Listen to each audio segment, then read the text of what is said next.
Alrighty, you guys are watching live another No Medical live stream YouTube video for your guys' entertainment. Be sure you guys leave a like, leave a comment, share, and of course subscribe for more epic, awesome, cool, funny, and interesting content and podcasts just like this one right here, right now on the No Medical YouTube channel. Guys, I've got another guest for you guys today. We're going to be having Shoes of a Champion. Yeah, Shoes of a Champion's going to be on today. And guys, we've got great audio. It seems like we've got some great new picture now as well. So I hope this stream is going to be a bit clearer. Restream has definitely did some updates. It seems like so. Yeah, and we are about to be live after I call my friend. Alrighty, I'm about to screen share over.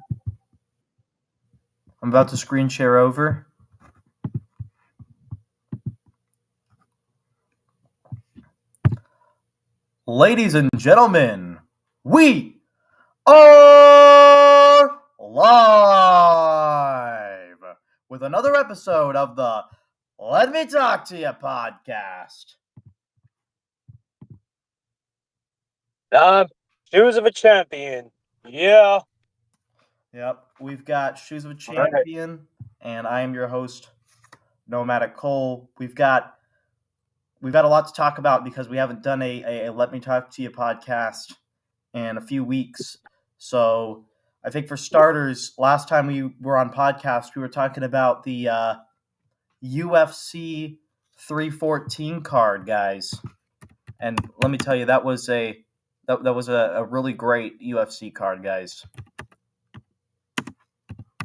Oh yeah. It was a lot better than the last one. A lot better.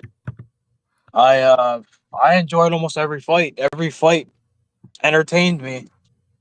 From from the main event, Alexander Volkanovski getting the title back, and the Dominic Reyes first round knockout of Nikita Krylov was a damn good pay-per-view. Yeah. I also saw Paddy Pimblett. He scored a TKO. For the Paddy Pimblett type of Chandler fight, that was a bloody fight. Yeah. That was a brutal fight. Yair Rodriguez. Anyone in the chat? Yair Rodriguez won his fight against Patricio Pitbull made his debut. The former two-time Bellator champion, or three-time, I think.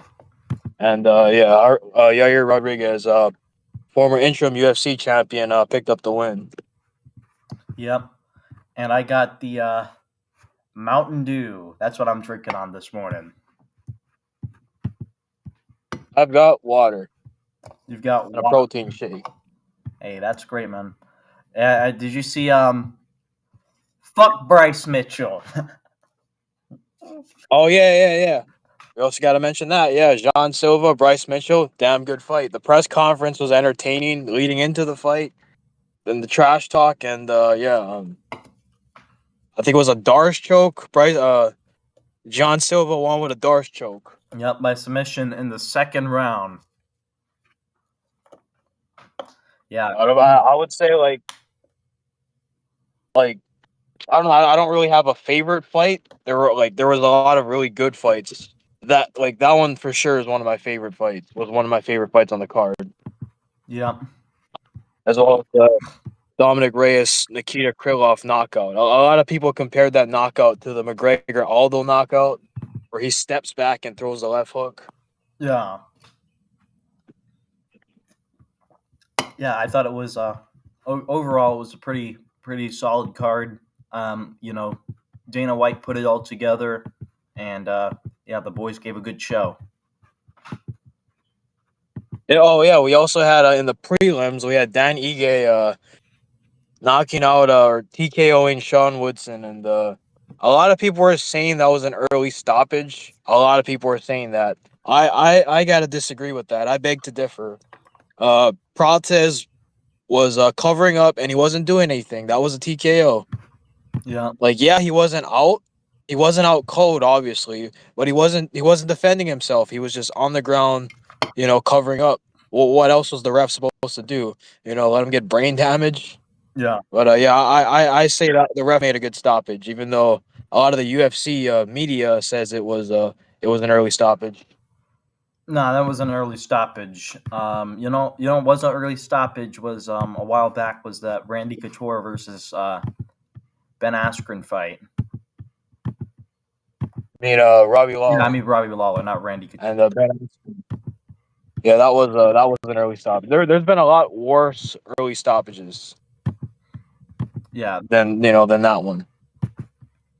The thing is though, what is like the ref what is the ref supposed to do when Woodson's covering up and he's not doing anything? Like it felt like he had like 10 seconds of just fucking. It felt like it happened for like 10 seconds. He was just getting pounded on, just getting fisted on, and like yeah, he wasn't doing anything. So the ref made the right decision. I don't know what else he could have done. Yeah. But yeah, that's Yeah, I thought that's yeah, it was pretty great. that's that fight. That's quick. Yeah, I thought it was an exciting card. A lot of good fights on there, and yeah, I suggest you guys check it out. Yeah, my favorite fight of the night I think was Alexander Volkanovski, the main event fight. Yeah, that was a really good one. Yeah, that one was as well. Everyone said Volkanovski's washed just because they looked like they didn't actually like the people saying he was washed didn't actually look at the fights and think about it. They just saw oh he's 1-3 in his last four fights, but they didn't look at they didn't look at the fights and look at his three losses. All right, his three losses of the last four. So the first loss he lost like he got I'm gonna say he got robbed against Islam Makhachev, so that went down as a loss on statistically, but he got robbed in a very close fight against Islam Makhachev. That's one loss. Then he comes back with a win against a TKO win against Yair Rodriguez, defending the featherweight title.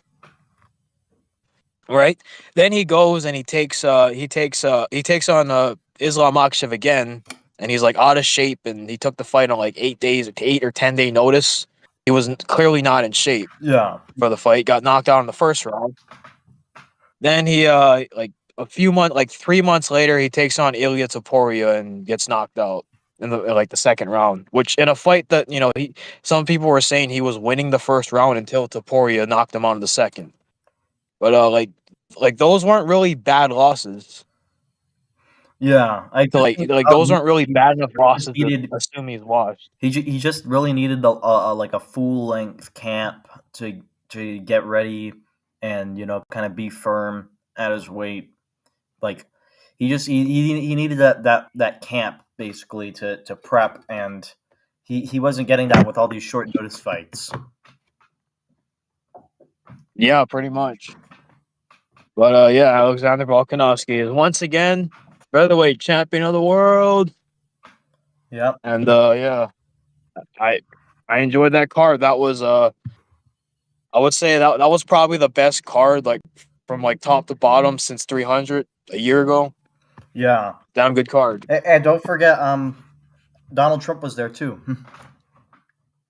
Yeah, yeah. Trump was there as well, and a lot of fighters interacted with Trump after their wins, and Yeah, it's refreshing to see this. You know, when you're seeing shit like the NFL with fucking Jalen Hurts boycotting the White House. It's another topic we'll bring up in Yeah, this we'll bring video. that up a little bit later. But there was another well, there was another event that happened the other week that wasn't as good as UFC 314. WWE WrestleMania 41 happened, and it was like it's like night and day. You look at the UFC card, you look at the WWE 41 card, and it's like WWE's over here with all these old old washed guys bringing back John Cena for the 100th time, because they don't have any really that much stars. They just have the LA Knight. They have LA Knight, and Braun Breaker, I guess. But Killer Cross is or was there. I guess he's kind of mad or whatever about WWE. We'll talk a little bit more about that too. But yeah, the card itself wasn't good. LA Knight actually ended up losing the United States Championship for some reason to Jacob Fatu. Clean, clean, and he Yeah, was losing the whole match. He was getting dominated the whole match. He had he had a bit of offense, but fucking Fat Two, this fucking fat fuck, dominated the whole match, and he won with a three moonsaults clean. well, what's So crazy about that is the nail in the coffin. That is the nail in the coffin. I'm fucking over it. I'm there's no hope in an LA Knight push already. How the fuck do you have this guy lose a mid card title clean at WrestleMania? Meanwhile, you're pushing, fucking old ass Super Cena, who's a product of the machine, and the fucking the Yeet fucking retard, Jay Uso. I fucking hate Jay Uso. He sucks. Yeah, I'm gonna have a little rant on him too. But yeah. I saw. There's no excuses. They're saying they're pushing different guys. They're actually pushing different guys, but those guys suck. Jacob Fatu sucks. Well, it's just nepotism with the fucking with the Anoa'i family because they're WWP is just obsessed with them. I'm sick of this nepotism shit going on in everything today in the NFL, the NBA, WWP. I'm sick of it. Yeah, The Anoa'i family just isn't good at wrestling. yeah. I thought it was such terrible booking to just LA Knight looked very weak. He kind of lost by just losing. It seemed like he by losing that he's losing his aura because he's supposed to be pushed as this main event guy. He has a lot of steam coming in there with a lot of fan support, and Jacob fought too. He's not at that LA Knight level. I mean, he's basically I would just compare him to basically being a Samoan Bam Bam Bigelow because all he's got is that moonsault basically. Okay, he's a fat guy who can do a flip. Okay, we've seen that before. It's but this guy wasn't selling. He's not selling big time merch. He's not selling hella tickets or anything. His promos suck. I mean, he seemed I thought that this was just gonna be another jobber basically, but WWE for some reason thinks that Jacob Fatu is going to save the company. LA Knight right Yeah, I don't know what now the fuck world I'm seeing title this guy. again. Booking is just horrible. Like LA Knight booking is just horrible right now. And then no, you had what CM I'm like Punk, right? You had fucking CM Punk. He gets to complain and cry about how he's never had a main event in WWE, and he gets a fucking main event on WrestleMania. He gets the triple threat match against Roman Reigns and Seth Rollins. That's not even for a title. He didn't win a Royal Rumble. He didn't win an Elimination Chamber, but he gets a fucking main event because he complained on the no, internet. Are you serious? I'm sick of CM John crying and bitching and moaning and shit. This guy should not be bitching and crying. This guy has been given world titles. He's been given world titles. He held the world title once for like a year, where he got to fight The Rock twice. He had a pinfall over The Rock the first time, even though it got reversed and they had to restart the match, but he still had a pinfall over The Rock. Like this guy still cries and moans. Meanwhile, guys like LA Knight can't even sniff a world title. Can't even get a single world title. Yeah. Why is CM Junk crying about not main eventing WrestleMania? It's funny too, because when CM Junk, when he held the fucking world title during his like year-long title reign, John Laurinaitis was fucking main eventing pay-per-views over him. And you had yeah, like you like that WrestleMania, he held the title during that WrestleMania, and that's when they was doing the fucking Cena Rock thing. And then they had fucking Cena versus John Laurinaitis on like 2 pay-per-views in a row. Hit main evented over CM Junk. Yeah. That's just like CM Junk, like he still held the world title though. Like he shouldn't be crying. He still held the world title. Not everyone got to hold a world title And he in held it for a WWP. long ass time too. He held the belt for like almost a year. I think he held the title from like the whole year, like the whole calendar year of 2012. That's a big reason why 2012 already sucked. Wrestling was already dead by that point, but they dragged out this long ass CM Junk title reign where like I'm gonna be honest, I can't even fucking remember. Well, I mean, granted, I was around the time when I was fucking over WWE already. I was watching TNA. But like I can't really name you, like I had a cousin that watched it during that time and I kind of remember bits and pieces of that time, but I can't even remember a single fucking title defense that he's had, that CM Junk's had. I don't even remember who his WrestleMania opponent was during that year-long title reign. I just know he like I think he beat Super Cena for it at that, Beat Super what is that, the for it fucking pay-per-view, at the Money in the Bank. Money in the Bank pay-per-view or whatever. Yeah. And like they had him lose it to The Rock. That's all I really remember. Yeah. And then I don't like. Oh yeah, and he had a. I think don't he had a even get me title started defense about against the Yes Man. The only reason why I know about that is because of Smarks. Like I saw an article of the Smarks hyping up that match, and crying that that this should have been the main event, not John Laurinaitis. That's the only reason why I even remember that match. no. Yeah, and don't even get me Yeah. started on this part as well. I mean, WrestleMania was also bad. There's another bad booking decision as well. Braun Breaker was fucking robbed of the Intercontinental title. Now Dominic Mysterio has the fucking belt for some reason. Yeah, they threw him into a match with Uh, two mid carders, Finn Balor and Dominic Mysterio, and he's basically like spends the like majority of the match basically just tossing around these tiny dudes around like tossing them around, hitting them with shoulder tackles and spears, and throwing them through tables and crap. And he puts Carlito through a table, and then he gets like out of the blue, he just gets taken down by Finn Balor, and then he gets covered, and then next thing you know, Dominic Mysterio gets on the top rope and does a frog splash. He copies his uncle's finisher. He does a frog splash and somehow wins by pinning Finn Balor because it's a triple threat match. Yeah, I like another Nepo boy. I'm sick of these Nepo boys. There's nothing to these guys. The Jacob Fatu and Dominic Mysterio. There's really nothing about this guys. These guys, all they talk about is the family they're in. That's all it is. And Dominic Mysterio, the whole thing with him is he's the son of Rey Mysterio Jr. and he was in that storyline where Eddie Guerrero like what was his actual, well obviously that was fake, but there was a storyline in 2005 where like Eddie Guerrero was his kayfabe father. It was like I guess WWP's kind of looking back at us that watched wrestling at the time, and they're like, hey, remember that kid, he's all grown up now, and now he's the fucking champion. Yeah, But there's nothing to Dominic Mysterio. He's fucking scrawny. He doesn't look like a wrestler. He just looks like a fucking, he doesn't look like a wrestler. He's a pretty boy. He doesn't look like a tough guy. He's got like no physique. He's like, he used to be fat, but like now he's like lost weight, so he's like skinny now.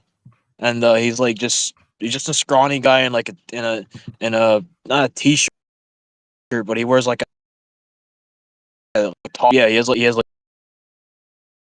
weird. There's nothing to, and he has a stupid mullet. Looks like a yeah. I pedophile. was saying, There's nothing to this guy. He can't, a mustache. he can't cut a promo either. Yeah, he has the Got a stash, mullet. he has a pedo stash, the free can mustache. Pretty much, yeah. There's like Yeah, I don't know. I don't know how there's this dude. like he hasn't passed the eye test. I don't know how this dude pulled fucking Liv Morgan. I don't know how the fuck he did that. Even though it's kayfabe. And Liv Morgan's big time SJW as well, so I could kind of see that. Yeah, fucking. But Dominic Mysterio, there's nothing to this guy. I don't know why you'd be pushing this guy when you have LA Knight on your roster, you have Killer Cross on your roster, you have Braun Breaker on your roster. I don't know why you'd be pushing this guy. Yeah, I don't know. Like, I don't get it. And then Killer Cross. Like, You hear about the Killer Cross. He went on a rant after WrestleMania. He wasn't on the card. Kind of went on a bit of a rant about the company, about the way they're treating them, and honestly, good for him. He deserves to speak his mind. Honestly, WWE's just been screwing him over from the beginning. He's never really had a real chance. Even after having a pretty hot NXT run, he went up to the main roster and he basically just got buried. They turned him into a jobber, and then they gave him like a really dumb gimmick, and then he went back to the Indies to go dominate on the Indies some more. And now he's recently been re-signed, but they haven't been doing shit with him. yeah, the last thing I remember, they paired him up with those two fat Samoan Tongan, whatever those two fat guys were that were in like that secondary, that new Shield thing. The two fat guys, they're like just his lackeys, his bodyguards, and like that's the last thing I even remember him doing. And like I don't know why you have this guy. Like I don't know why you're not doing anything. I don't know why they can't be doing anything with this guy. Meanwhile, they're pushing fucking, Meanwhile, they're pushing fucking Jacob Fatu and what's his name, Dominic Mysterio, and fucking Goon Turd, and Super Cena for the fucking millionth time. Yeah, I wanted to It's like this is why talk about wrestling. Super Cena because we saw the whole feud basically play out. Super Cena, by the way, guys, now has the World Heavyweight Championship after beating Cody Rhodes at WrestleMania, and the storyline has just been underwhelming. Like, you're turning Cena heel, and then he's just not doing anything really different. He's just basically just like his character doesn't make any sense. He's just like a disgruntled guy who's mad because the crowd chants "Let's go Cena, Cena sucks." Thing is, too, it like the problem isn't that the problem isn't that they turn Super Cena heel. It's the way they fucking handle the character. Like the character, it's the same character as the fucking smiley PG goofy guy, except this time he's angry and he's crying and like he's basically turned into another Roman Reigns and another CM Junk. Basically, just a guy that cries and moans. It's He just like I thought when they turned him heel though, maybe they're gonna have him rap again because that's the only time he was really like entertaining. He was kind of funny with the rapper gimmick, and then when he dropped it, he just became just a fucking smiley, goofy guy. And they basically turned but no, they gave him they turned him into they another they turned the goofy guy kitty. into a crybaby, angry guy. Yeah. When Like there's like there's like nothing to like. He's just the same character. This time he's just angry for some reason. He's angry about the whole Cena sucks chants or whatever, and those chants have been going on forever. And now it doesn't really make any sense. The thing is too, he's mad about why are you pushing he's this mad guy? about the "you can't see me" meme. Like I forgot about that. That's the thing. he still comes out. He still comes out to the do do do, and the fucking. He comes out with the colorful T-shirts. I thought he was gonna start coming out and rapping again because that's the only time, well, yeah, the only time in his career that he was a heel was when he did that, the rapper thing. He rapped and he came out with like jerseys and shit. I thought maybe he'd go back to that, but no, basically just a crybaby character now. Yeah, And I'm sick of Super Cena. This guy's. I thought even What were you gonna say? Oh, I was gonna say, I thought if you were gonna turn Cena heel, his rap group, The Trademark, actually made a good song that would be good for a second heel turn. It's called Bad Bad. Yeah, Bad Man. Yeah, it's actually a really good song. I remember that. I was hoping he would come out to WrestleMania with that. Yeah, I remember. I was watching. I watched wrestling around that time, and yeah, they used to show the music video for that song. I thought that would have made sense to come out to that song. Yeah. I like I'm sick of Super Cena already. This guy's been shoved down her like this guy's like the original Boomin' Lames. He was just shoved down his throats. He was a product of the machine. He was okay. He was I'll say this. He was entertaining in the Ruthless Aggression era. But then when he started to get pushed down our throats and he buried everyone, including Alex Riley, Christian Cage. He buried a lot of guys. Barrett, That's when I like Ryback. that's when he like we all got tired of him. Yeah, Ryback as well. He just started burying everyone, and like he was like Vince McMahon tried to push him as like the only guy that rules over the rules over WWP. Look at every other era though, like every other era, like a lot of people like to say, oh, but yeah, Austin was the face of the Attitude Era. Oh, Hogan was the face of the Classic Era. Guys, you The know, thing is though, there were other guys like Austin still had like there were still guys on like pushed as Austin's level in the Attitude Era. Same with Hogan. There were guys that are also pushed to that same level. Like Hogan back in his day, Hogan could never beat Roddy Piper. Roddy Piper, Macho Man, the Ultimate Warrior. They were all like put as like they were put like as like the same level as Hogan. As like Super Cena's era, like they made it seem like everyone was below him. It was just another level of glazing. And like we're back to that now because everything else has gotten a lot worse. yeah. Well, now Cody Rhodes is Like supposed to be Super Cena carbon copy. Like he's literally well yeah, and basically they made a the same copy of gimmick, Super Cena with recycled. fucking Cody Rhodes. He is the same gimmick as he's the John Cena was basically a recycled Hulk Hogan, and now Cody Rhodes is being a recycled John Cena. Basically, like minus all the fucking muscles and the steroids. That's Cody Rhodes is basically a mini John Cena. Yeah, I would say Cody Rhodes. He does have an athletic body. He's just not John Cena or Hulk Hogan or The Rock. He's not like He needs to as much He's muscle. not roided up. He's not like insanely roided up. Yeah, He has like a cruiserweight. Like he has like a cruiserweight body. He's not like insanely roided up like a main of. But like the thing is, they try to push this guy as like a face of the company kind of guy. Like you kind of have to be roided up. Like you kind of have to look like like an imposing. You kind of have to have that physique to like be booked as something like that. yeah, He's like he's kind of too small to be like booked that way. To be booked as like this overpowered force.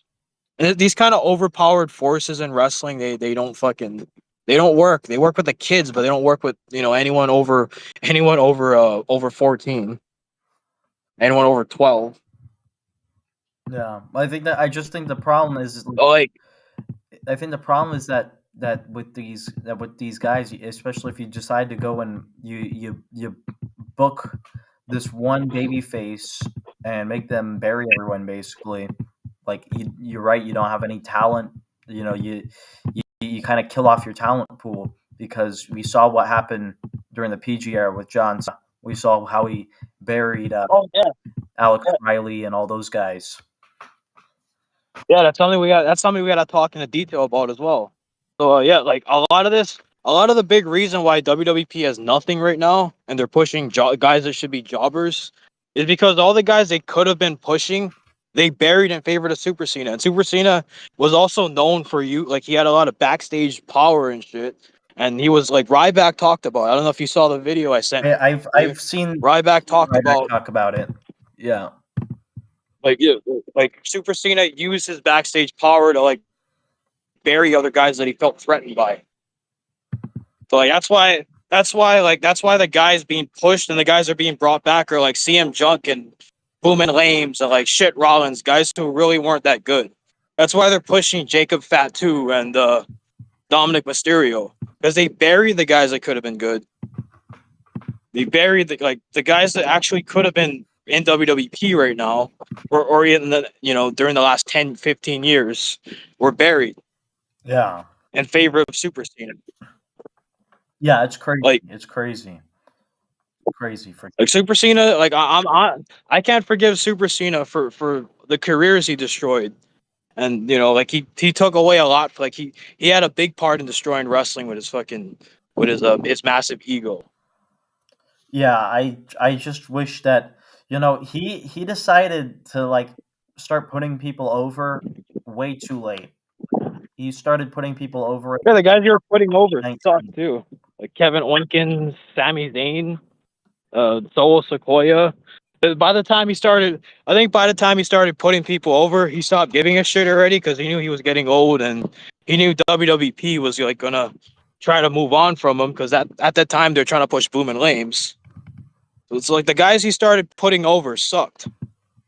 Like the guys he buried though actually like the guys he buried were the guys that actually could have been great. Yeah. Yeah, he put over Roman Reigns too. Like fucking made Yeah, he put basically over Boom and Lames he too. literally made Roman Reigns look basically indestructible because like he hit Roman Reigns with like 5 attitude adjustments and he's still kicked out. Yeah, basically. Everyone fucking put even the Undertaker put over Boom and Lames at WrestleMania. Like that's the lazy way. That's the lazy way of trying to like. That's like there's a reason why Boom and Lames. Yeah, he's pushed a lot. He's pushed massively, but like no one really likes the guy. Like he's a product of the machine. Like guys like thing it like Ryback was talking about as well. Like during one of the videos I was listening to on Ryback's podcast. By the way, subscribe to Ryback's podcast. I think he has a good mind for wrestling. But like what Ryback said was when you're pushing someone in wrestling, you should push someone who's like over with the crowd, someone who like like someone with steam, like someone with all the momentum. But I think the way Vince McMahon and Triple H books now is they book with their ego. Like Ryback was saying that Vince McMahon would rather make a little less money and tell the audience "fuck you, I want it my way," than to make a little more money with pushing who the fans want. That's the problem with WWE though. It's the ego. It's the like. There's no competition. Like I think the reason why the Attitude Era was so great and took risk was because there was the threat of WCW, and to where Vince McMahon had no choice but to listen to the audience. Yeah. He also You don't collided. you He don't also have collided with you don't Vince have any Russo. He gave Vince Russo WCW. some booking. That's the problem. That's the problem without competition. That's why though that like the Ruthless Aggression era. Yeah, I enjoyed some stuff. I enjoyed a lot of stuff from the Ruthless Aggression era. But clear if you actually watch both, clearly the Attitude Era was more entertaining. There was a lot more risk and stuff, and like less. There was less like in the Attitude Era. They would actually they would actually push the guys that the audience were behind. Where while in the Ruthless Aggression Era, you kind of had like the threat. Like there was no threat of competition. So like Vince McMahon could just push whoever he wanted. So that's why he chose Super Cena and he started pushing him over like to the moon. Like regardless of what, like the crowd did like him in like 2004, 2000, like when he was a rapper gimmick. The crowd liked him as well in 2005 because JBL was such a good heel. Everyone hated JBL. JBL was such a hated heel, so they found like the perfect heel to get the Yeah. crowd behind Super Cena. So that's when, as soon as he won the title from Super Cena from JBL, I mean, that's when he started slowly dropping the rapper gimmick, and the rapper gimmick is what got him, what got him over in the first Yeah. place. Well, then And also there eventually was he became this. the Marine gimmick for a while because he did the Marine movie, and then so he's wearing the camouflage, and then after he dropped the Marine gimmick, and then went to Fruity Pebbles. The 30 Penguins. Yeah. Thing about like the There was a Marine little, gimmick, it was there's like okay. a I'm not. year I'm and not a gonna. half where he wore like just black and jorts, and then after he went Fruity Pebbles. The thing is, like with the Marine character, it was okay. The rapper gimmick was way better because he cut better promos. Yeah. But like the Marine gimmick, it kind of like I'm sorry, I'm tired of pretending this guy's the greatest thing since sliced bread. Like he was okay with the Marine gimmick, but it wasn't like the rapper. The rapper gimmick was a lot better. No, I agree that the rapper gimmick And is better. I'm just saying that it's not like he went immediately to Fruity Pebbles. He kind of had like a transitionary period where he went from rapper to full-fledged kids babyface character. well, that's what I meant because I was saying once he won the title from JBL, like you slowly saw the transition. You could slowly see like he slowly started dropping the whole rapper thing Yeah. over time, and then eventually the PG era comes, and that's when the Fruity Pebbles and all that started coming. Yeah. Now Well, you brought up this point that nepotism's a big problem in sports. Um, And here's another example of nepotism kind of being a hindrance to a guy's career is you've seen Shadur Sanders. Um, a lot of people expected this guy to go early in the draft. NFL draft has recently happened. It's pretty much over now. And, Shadur, people thought that he was going to be great because he was hyped because of Coach Prime, because his dad's Deion Sanders, by the way, guys. And instead, he ended up going to the Doo-Doo Browns way late in the fifth round, and a lot of people were complaining. ESPN media is blaming like race on it, and apparently Donald Trump wasn't very happy either with Shadur not going so early. Yeah, obviously, I voted for Trump. I like to troll SJWs at Trump, but I strongly disagree with Trump on this. Shadur Sanders just isn't great. It's just because he went to it. First of all, he went to Colorado. Colorado, like they're kind of like a small college. They don't really like their division's kind of like small. Like they don't really play like big time teams and shit. And like even then, like I guess he had decent stats for like a player in that division, for a quarterback in that division. But the competition really wasn't that great. They played teams like Weber State, I think, or like fucking the Quesnay, I think they played. Yeah, Like Colorado just they play a lot didn't of really play bigger teams. they play a lot of subdivision teams and a lot of Like Jackson State. like Mountain West teams. A lot of times. Like I don't follow college football anymore, but yeah, like Colorado just isn't in a big like they're not really they don't really play big time teams. They're kind of like in the sub. They're not really in the subdivision, but they would kind of play against some subdivision teams. Yeah, Like Quesnay. yeah. Plus, plus his receiver, I think his receiver was also like a top 5 pick as well. His receiver was like very hyped up as well. Like and I think his receiver won the Heisman. But like the only reason why like they're hot like if this guy like let's say he had this also he had a losing record. He had a losing record in college. But let's say that like this guy let's say he wasn't Deion Sanders' son. Let's say his name was Shador Smith. And he was not related to any he wasn't the son of a former NFL player. No one would really be complaining. No one would really give a shit. Yeah. It's just the fact that he's the son of Deion Sanders, so that means he has to, he has to have all this media coverage and shit. It's like I've never seen a player like this guy was a fifth round pick, and I've never seen so much coverage on a fifth round quarterback. A quarterback drafted in the fifth round. Usually the guys drafted in the fifth round are guys who never get a chance in the NFL. Guys like a Will Greer, guys like a Troy Smith. I know what you're thinking. Who the hell are these guys? Yeah, exactly. The guys drafted in the fifth round were guys like these, guys like Davis Webb, Well, I know guys who were the only one I knew. yeah, The only one I knew is Will Greer, and that's because he plays for. he played for the Cowboys. That's the only one I knew. But it's like it doesn't like and a lot, a lot of people are saying, oh, but he was good in college. Yeah, so many good college quarterbacks never cut in the NFL. Tommy Frazier, I could go on and on. Eric Crouch. There's been a lot of good college quarterbacks that could never cut in the NFL, and some were even undrafted. So like this guy was a fifth round pick, and like it felt like he was the talk of the draft. I really can't I can't name another. I don't even know another. Obviously, I don't follow the NFL. I don't follow college football. I wasn't following the draft, but all I kept hearing about the draft was Shador Sanders, and this guy fell to the fifth round. Oh, and I just know like the number one overall pick was a black quarterback. And the media is saying, "Oh, it's racist! It's racist." He was drafted like really like the number one pick was a black quarterback though. How was it racist? And even without counting quarterbacks, there were like 3 black quarterbacks drafted ahead of him. All the other positions were mostly black. Most of the players drafted ahead of him were black. You can't say racism. Like you can't just blame everything. Well, that's a playbook by ESPN. They always like to use. Yeah, they just blame it on race. They use the race card and everybody. They're called race baiters for a reason because that's all they do.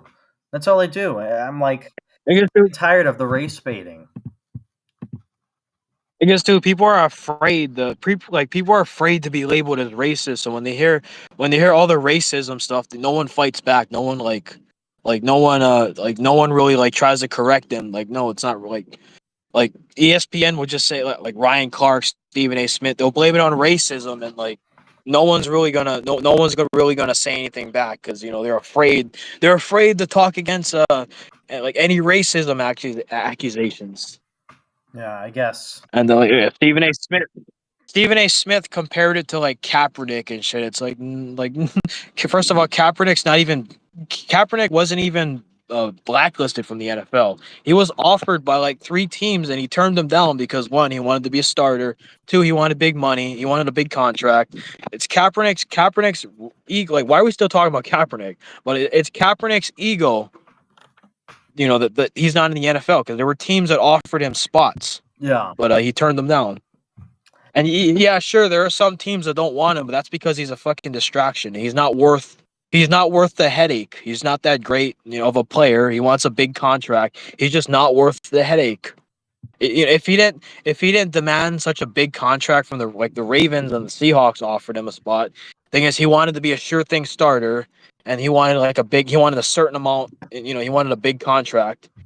Like, I'm pretty sure when that happened, all the other teams were turned off by that. I think the other teams would have probably signed him as a backup. Well, like after he said that he wanted a big contract, he wanted to be a sure thing starter. Yeah, that turned all the other teams off. That's what I believe. Yeah. But yeah. Anyways, yeah. I mean, how But yeah, many Stephen A. years Smith was he out of the league compared it to before? Kaepernick. How many years wasn't he out of the league before they decided to try to bring him back as a backup? Like 6, 7, 8 years, around that. Like it was, he was out of the league Like for so long. 2016 was the last time he played. 2016. Yeah, and then they offered that in They were like 9 years. and they offered him those contracts in like 2020, 2021. So yeah, it's been a while. Yeah, why are we still talking about Kaepernick? And they're still spreading this lie that Kaepernick's being blackballed by the NFL. Like, why are we still talking about Kaepernick? Anyways, but like this is different from Too Kaepernick. old. He's long gone. He's at this point. He's too old. He's been out of the league for so long that there should be absolutely no reason any team should at all be considering this unstable, unhinged dude for even to be a backup, even as a practice squad or third string option. No He one. doesn't want to be a backup though. Yeah, He doesn't want to be a backup though. Like that's a big factor. He doesn't want to be a backup. Like a lot of like same with Cam Newton. That happened with Cam Newton as well. That's the reason why he can't get a role as a backup quarterback because he doesn't want that. He's got this massive fucking ego. Hmm. No, it's Kaepernick's own doing that he's not in the NFL. But you know what And I the thing say is, to that? it's been 9 years. Why are we still talking about it? You know what I say to that when he says, "But I don't want to be a backup." I say, "Well, that's too damn bad." Yeah, it is. Everyone has to go through that shit. When you play bad in the NFL, that's what happens. Joe Flacco had to do that. Colt McCoy had to do that. Carson Wentz is doing that. When you fall off, like Ryan Tannehill did that as well when he joined the Titans. He started as a backup and he won the starting job over Mariota. But like if you don't want to be a backup, well, actually, you got to take the opportunity you can, Kaepernick, and fucking starter gets injured, fucking play. And if you're good enough, you'll fucking maybe win the starting job like Ryan Tannehill did Yeah, over Mariota a couple years ago, or like Tom Brady started his career off as a backup. Tom Brady started his career off as a 6th-round pick. He was never supposed to see the field.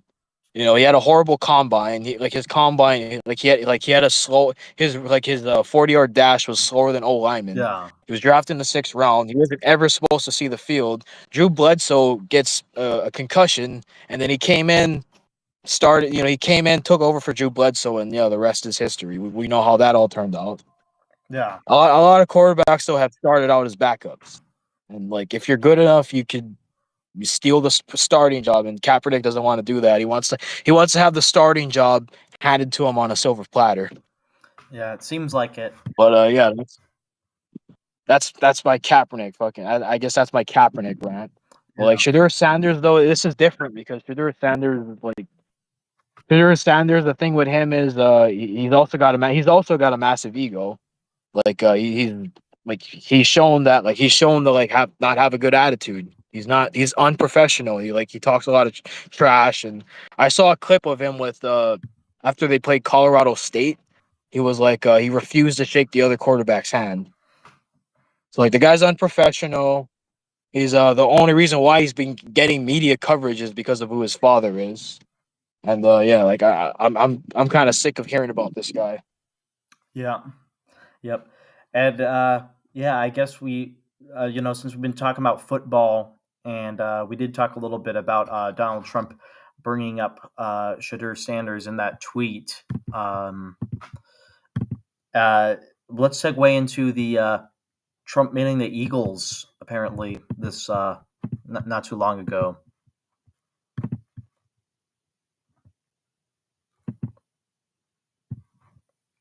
Yo,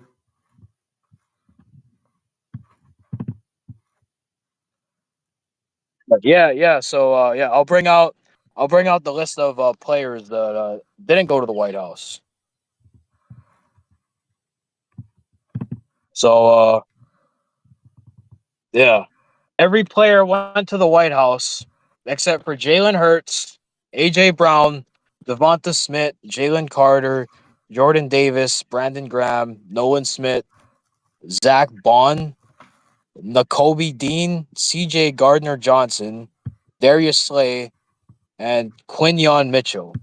Yeah, those were the players that didn't go to the White House. yeah, And I think it's fucking childish and shit.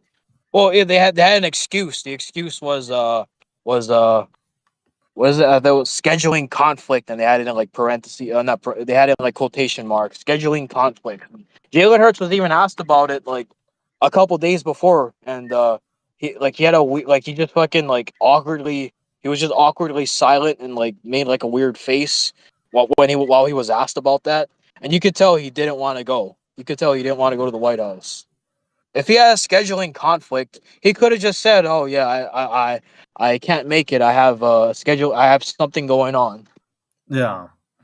Well, I mean, He could have said I think the fact that it's not just one player, but it's like almost a half the bunch. team is pretty much probably a good signal that it's probably just over political reasons. And I think it's kind of childish if you ask me. I'd say, you know, honestly, if it were me in their position, I would just go. Like, no matter who the president is, the whole point is that it's like kind of like a team ritual. It's a team bonding thing.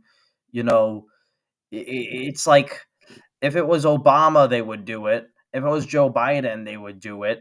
Like, why wouldn't you do? Oh yeah. They just wouldn't do it for Trump. I bet even if it was George Bush, they would do it. Oh yeah. He probably would have. It's just Trump because a lot of people are fucking scared to even be associate or even have anything that's not negative, even something neutral against Trump is the SJWs will cry over that. You just have with public figures, you have to hate Trump. You can't even be neutral and without having the SJWs going after you and shit.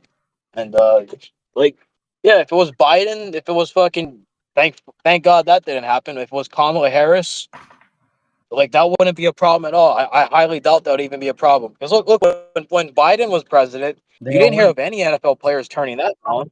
Even if they were right wing, like the Chiefs won two Super Bowls during Biden's run, or three. I don't 2 or 3 Super Bowls the Chiefs won. Harrison Butker is a Trump supporter, and apparently Travis Kelsey might be a Trump supporter, and they didn't turn down the White House when Biden was in office. No.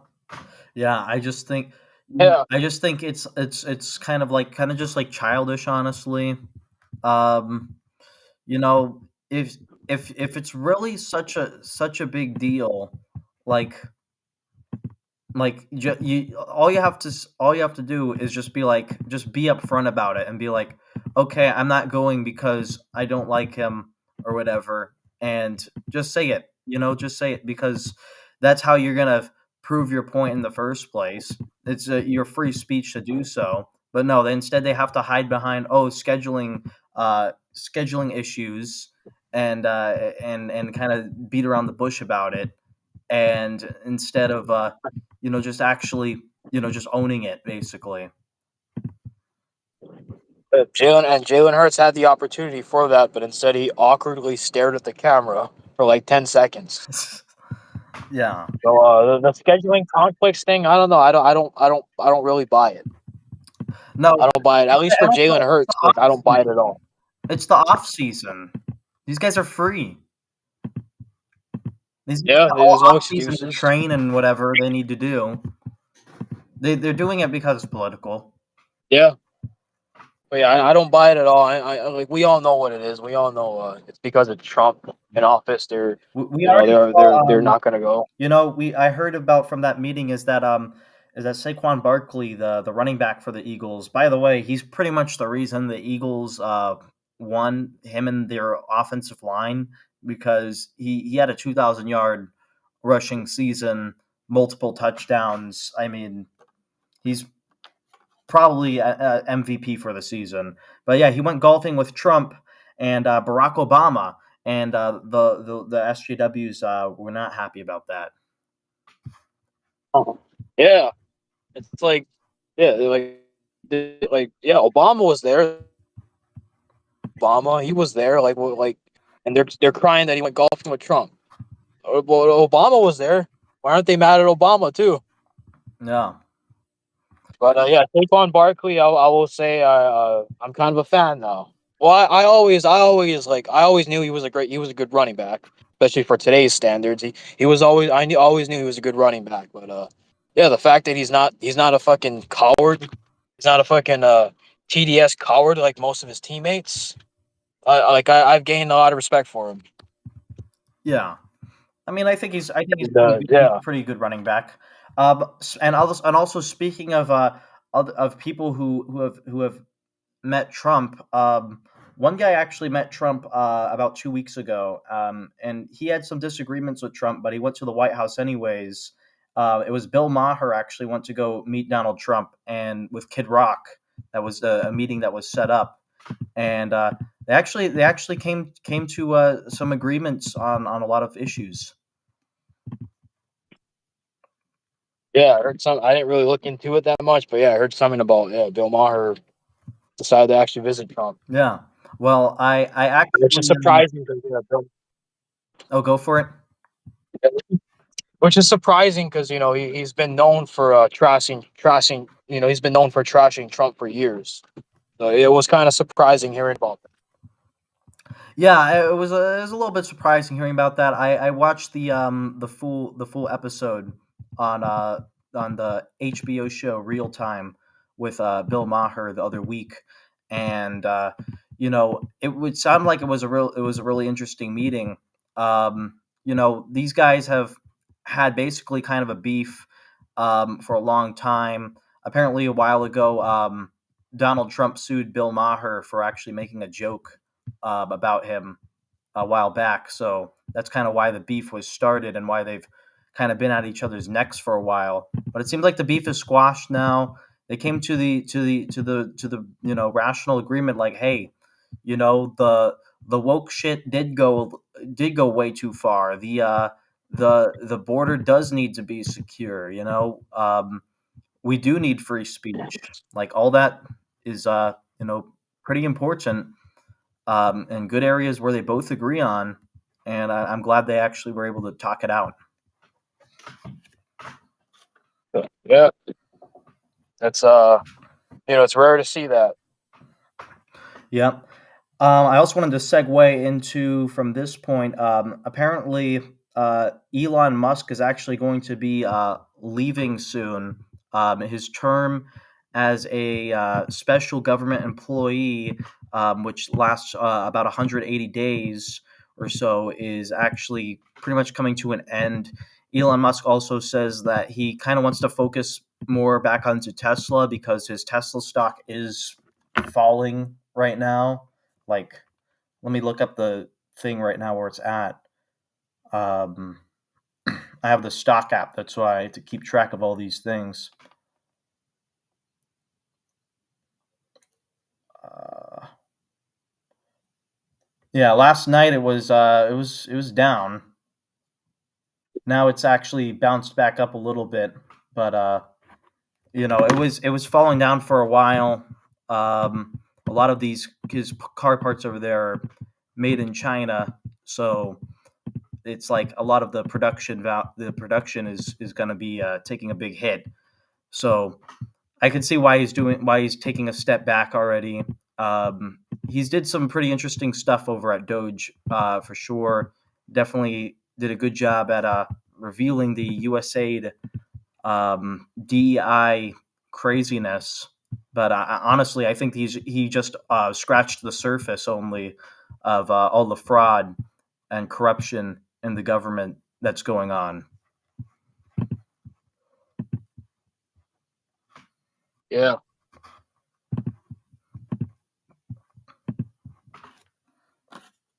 Yeah, so there's that's coming up. We're going to be seeing Elon Musk leaving soon, and then to segue to the next point, I guess. So we're apparently we're now over 100 days into Donald Trump's presidency as well.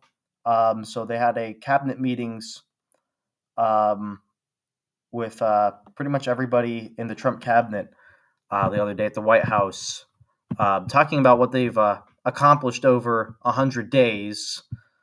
It's pretty crazy. I saw Tulsi Gabbard's been doing good work over at the Department of Intelligence.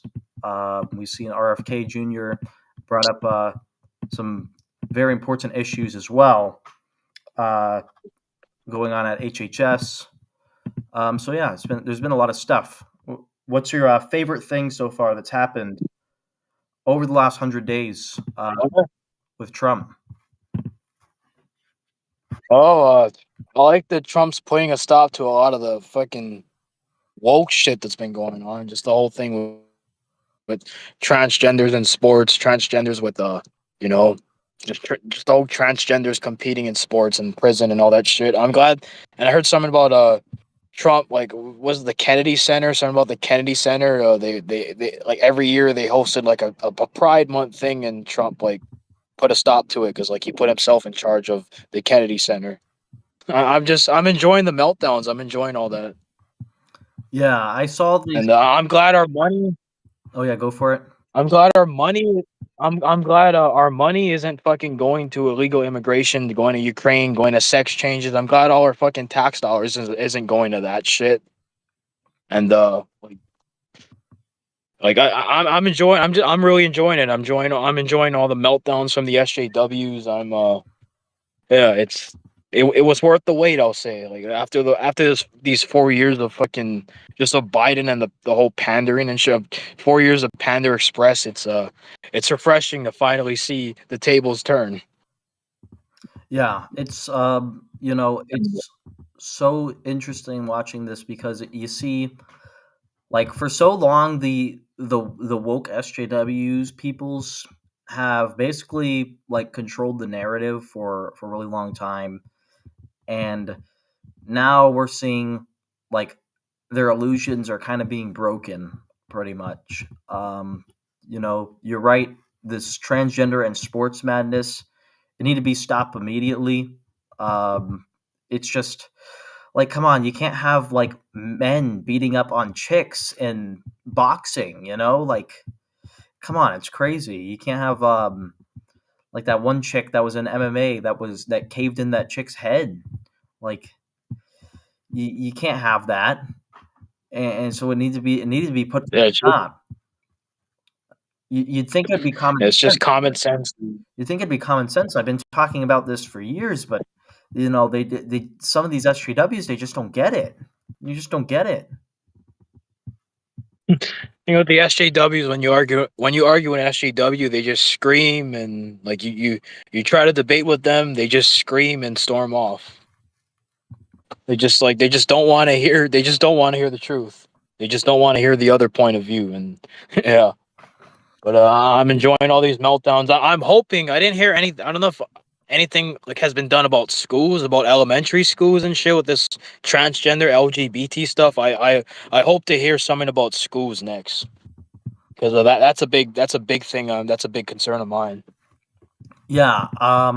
Well, what we have heard is that there was the executive order that was put in that basically said that if these schools decide to do transgender sports, they're going to not receive federal grants and funding. So that's a good start on it. Yeah, for sure. Yeah, I think that's probably the best leverage that the president can do over that as well. Honestly, I think that's probably the best leverage that can do. You know, Trump's been signing over the last 100 days. He's been signing hundreds of executive orders on all sorts of different issues. You know, there's definitely some pros and cons to doing that. The pros that you get to do with that is that, for one, it comes straight from the executive branch. You don't have to really wait for anybody to do anything. You can get a lot of things through the executive branch done. The cons is that it can be overturned by the following president. The other cons is that it can be tied into the courts as well because it comes from the executive branch. Another con is that it doesn't become law. Really, you have to, if you want something to become law, you actually have to go through Congress to do that. So there's definitely some cons to it as well. Yeah, for sure. Yeah, and then this whole thing about the tariffs and stuff. One of the, I mean, it doesn't really concern me right now. I'm not really a business owner right now. It doesn't really. I mean, I could see why people are upset over it, like business owners. But yeah, I don't really have that much of an opinion on the tariffs. I do think it's hilarious that China, the tariffs on China are they decided to not allow American-made movies in China. I think that, and a lot of the Hollywood celebrity, a lot of the fucking, TDS celebrities in Hollywood are upset about that. I'm just enjoying it because it's something about like I hate these people. I can't stand these famous Hollywood people that a lot of them are they're not good people. They're fucking assholes, and a lot of them fucking preach political nonsense. That's a big reason why I got into politics was because of Hollywood, and I think it's hilarious that China is not allowing American movies to be released, to be released there. It's a big hit for Hollywood though, because a lot of the money that Hollywood makes is from China, and I'm kind of enjoying that. I like to see those people fall. I saw that. I saw that as well. I'm definitely glad that China is gonna cut off the Hollywood China pipeline. You know, there's a lot of money in that. You know, and these a lot of these celebrities are melting down over that. But yes, I will say when it comes to tariffs, myself personally being a libertarian, I'm not a tariffs guy necessarily, but I do think they have a time and a place. Um, you know, you can use tariffs as a negotiating bargaining tool, which is it seemed like that's what Trump kind of did at first. He did kind of put the whole world in a panic, but you know, maybe that's what you have to do to actually get some things changed. And then we saw kind of at the last minute, uh, the original tariff plan I wasn't a fan of tariffing every single person, even allies, even the USMCA trade agreement with United States, Mexico, and Canada that Trump actually originally created back in 2017. Uh, that was actually benefited our auto workers here in the U.S.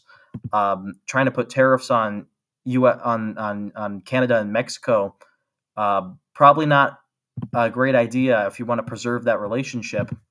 Definitely, we're probably still, even with just tariffs on China now that have been reformed to just China at now it's like 140%. It's insane. And China is actually tariffing us back now 84%. It's a trade war. And China does not want to back down. They have a lot of national pride on the line there. So it seems like even with just the tariffs on China, you know, you look around your house, you see clothing, toys, um, fucking furniture. Look at plates in your cupboard. You're gonna look at the back of it, and you look and you see it'll say "Made in China" on like 90% of the stuff in your own house. So everything we get is made in China. We have to get off of China's, you know, relying on China for everything. but it's gonna hurt in the short term, basically, as far as economically, because the prices at Walmart, everything being made at China, it's all gonna go up. Another thing too, I didn't mention. I've also heard that other countries, including China, have been tariffing us for years, and yeah, like the tables have turned. They've been tariffing us, and no one's been crying about that. But then Trump goes and tariffs them back, and yeah, that's why. Then yeah, everyone now all of a sudden it's big news. But yeah, I heard they've been tariffing us for years. Yeah, China's been pretty much for years going tit for tat. You actually will be surprised to hear that we've actually been tariffing China for a really long time. We've been tariffing China since Obama's second term. Actually, Obama had the tariffs at like a pretty low tariff at like Oh, 20%. Then Trump bumped it up to 35% in his term, and then Joe Biden actually kept the Trump tariffs, and now Donald Trump is expanding the tariffs even higher. He started off with a 60% tariff, and now it's now jumped to a 140% tariff on Chinese goods and manufacturing. Um, Now, with this whole trade war going on, and now China's up to 84% last I heard.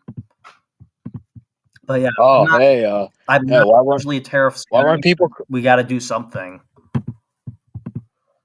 All these people, like all these TDS people, though, like why didn't they say anything about Biden not doing anything about the tariffs? And yeah, Obama placed some tariffs as well. Biden didn't do anything about Trump's tariffs. Like this isn't just. I mean, yeah, Trump is expanding the tariffs, but Biden could have done something about it, and Obama put tariffs himself.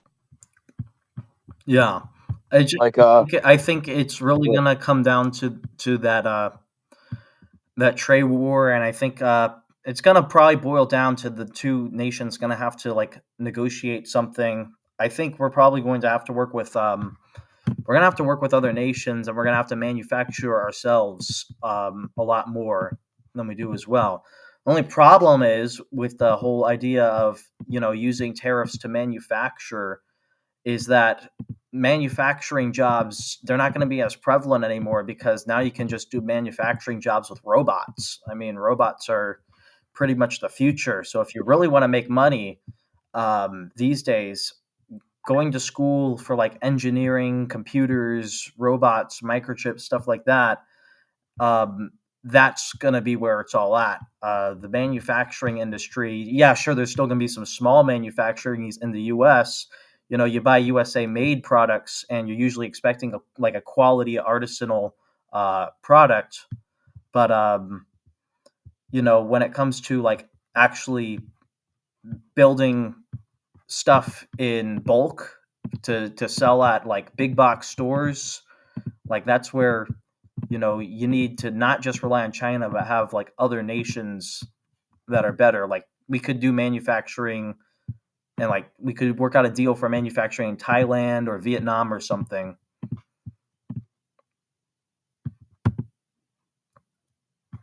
yeah, probably. Yeah, that'd probably be better than relying on China for everything, because they're supposed to be our economic enemy. Rexus Prime says China is also focused on making their own stuff. Take Black Myth Wukong, for example. I never heard of that. I don't know what Black Myth Wukong is, but you'll have to tell me later. Um, and yeah, so I don't know. that's pretty much what's been happening in the last 100 days of the Trump's presidency. A lot of executive orders. The tariffs was a big issue for a while, and there's definitely a lot more. But you could probably talk about it all day. But I do want to kind of finish this off talking about the Maha news, because just the other day it was announced that RFK Jr. plans to ban 9 petroleum-based food dyes in our food, including Red 40 and Blue Dye Number 5, and then other ones. Yeah, it's some good news. Yeah, it is. It's good because you know the thing about these dyes being in our food, like people don't really think about it. You go, you buy like a box of like cereal. You don't really think like, I bet your folks at home don't really think about, like, they go and buy like Fruit Loops, for example. They don't really look at the back of the box. They just want to get this sugary cereal, to fatten up on or whatever. And like they don't look at the back of the box and realize, hey, there's all these chemicals in this food that I can't pronounce. And then they also wouldn't, if they don't do that, then they wouldn't know the research, um, that shows, they want to know the research that shows that, hey, in Canada and Mexico, you have the same Fruit Loops made by the same company, and they have all natural vegetable based food dyes. Why don't we have that? Why do we have these weird colors? And it's because the tobacco industry, actually, back in the 70s, once tobacco, like, research started coming out from scientists that tobacco is bad for your health and smoking cigarettes is, like, it can give you cancer and it hurts your lungs, and people started smoking less cigarettes. Once that came out, the tobacco industry realized they had to branch out to other stuff. So they said, okay, we'll branch out to food. And then they started putting all these chemical additives and um, addicting things like high fructose corn syrup into food. Um, that's really not very sustenance for your body. They started doing that, and basically making the food addicting, so that way you keep eating junk food. Oh yeah, of course.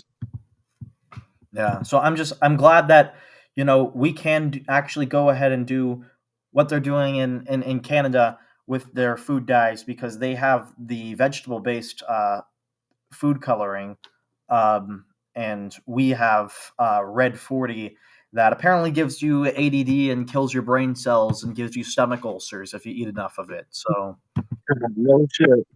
yeah, Yeah. yeah, and then there's other ones of these petroleum based food dyes. That means that these food dyes, they're made with oil, like the oil you put in your car, like that's petrol. They're based on petroleum. So when you're eating these food dyes, you're basically eating gasoline. You're not supposed to eat gasoline. Shit. It's not Yeah, well, I'm glad they're brain for finally. I'm glad that the government's finally deciding to do something about this, because this is something that's just been under the radar for fucking ever. No one really talks about this kind of stuff. yeah. Nobody does, and now I'm glad they're finally doing and now something and about it. now RFK Jr.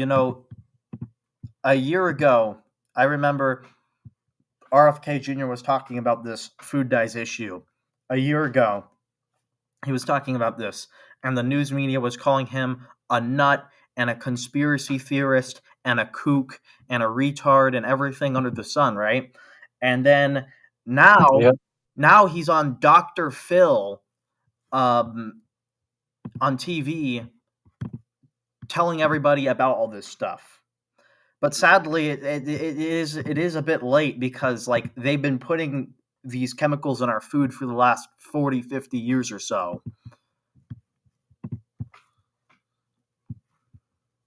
Yeah, Yeah. it is.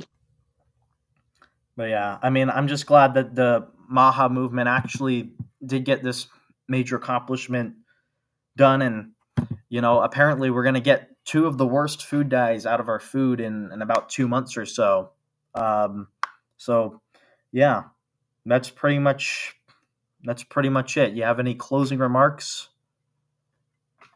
All of you stay tuned to our next stream. Our next stream, I have an idea planned out for our next stream. I want to do like a 10 or 15 reasons why UFC is better than WWP.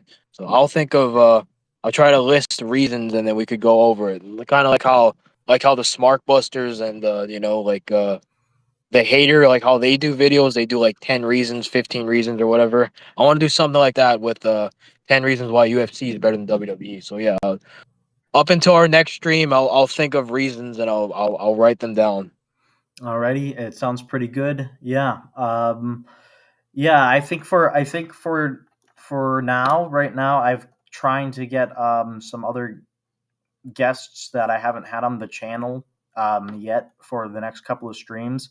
But yeah, I think in like maybe a month or two we can do that stream for sure. Yeah. I also want to say, well, like next week actually, UFC 315 is actually happening.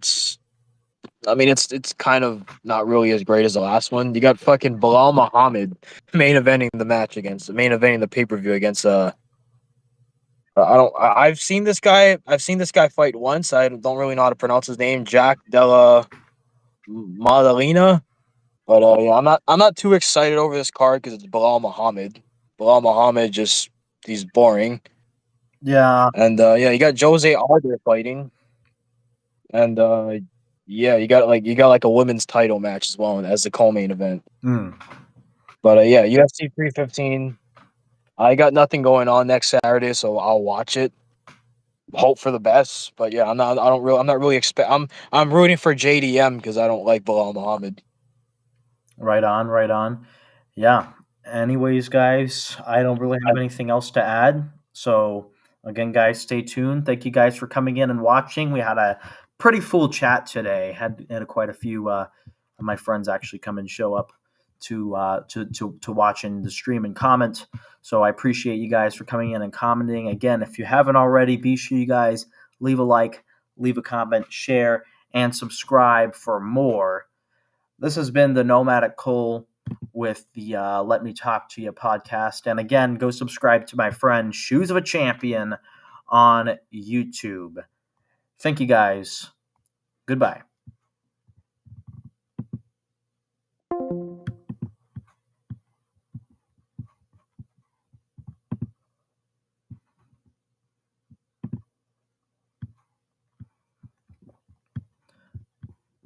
All right, guys. Thank you guys for coming in, tuning in, and watching. This has been a live stream with the Nomadic Cole on the Nomadic Cole YouTube channel, and you can't beat that. Thank you. Goodbye.